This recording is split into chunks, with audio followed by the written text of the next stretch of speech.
Doing a quick recording here of what's inside of this Dell Precision T5500 workstation, and yeah, we're just going to go over what's inside here. It looks like a lot, and we will cover just basically the CPU, memory, all of that good stuff. So the first thing here, we have our SSD drive mounted in here. I added a nice brand new 480 gigabyte solid state drive. This is where we do load our Windows 10 OS on here.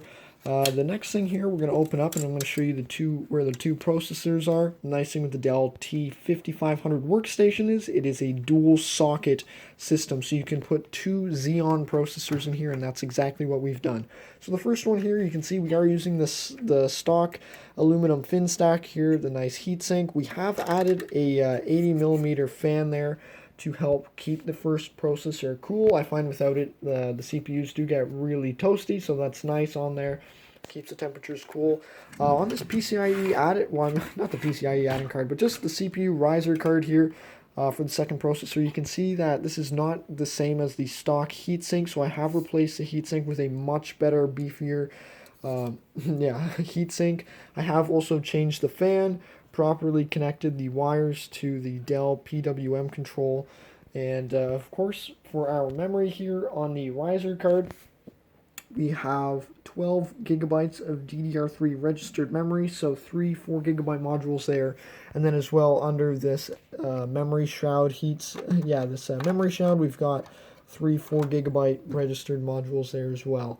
Moving along, we do have the Radeon RX 570 4 gigabyte video card here. I think is the perfect entry-level graphics card. And what I mean entry-level is that it checks all the boxes. You can do basic video editing with it. You can play your AAA title games 60 FPS plus on high settings, and you can also play your esport titles well above 100 frames per second with this card. I think it covers a lot of basic needs there, so that's why I'm working with the RX 570 graphics card. Moving along, we do have the power supply, which powers the whole entire system. This is a really beefy 825 watt power supply. It's 80 plus silver rated. I think Dell makes pretty decent power supplies, especially for their workstations. I've had a really good experience with them all. And yeah, I guess the final thing here is we do have some room to mount additional drives here, because we have changed how we took off this one arm here in the front caddy. So we have mounted our second drive here. I believe this is a used 1 terabyte drive, and yeah, I've just mounted it in there nicely. It fits well. There's room for another hard drive, but yeah, that is just a quick look here inside of our custom configured Dell 5500 workstation. And yeah, before we end the video, I'll quickly go over the back I/O ports.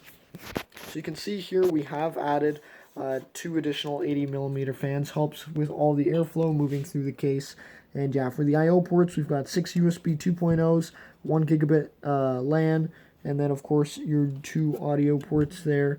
And moving along for video connectivity, 2 HDMI, 2 DisplayPort, and 1 DVI, and of course just your normal power. And then of course on the front panel here, you have your basic audio in, audio out, and 2 USB 2.0 ports. And yeah, that's just the Dell Precision T5500. If you guys have any questions, feel free to reach out. Thank you.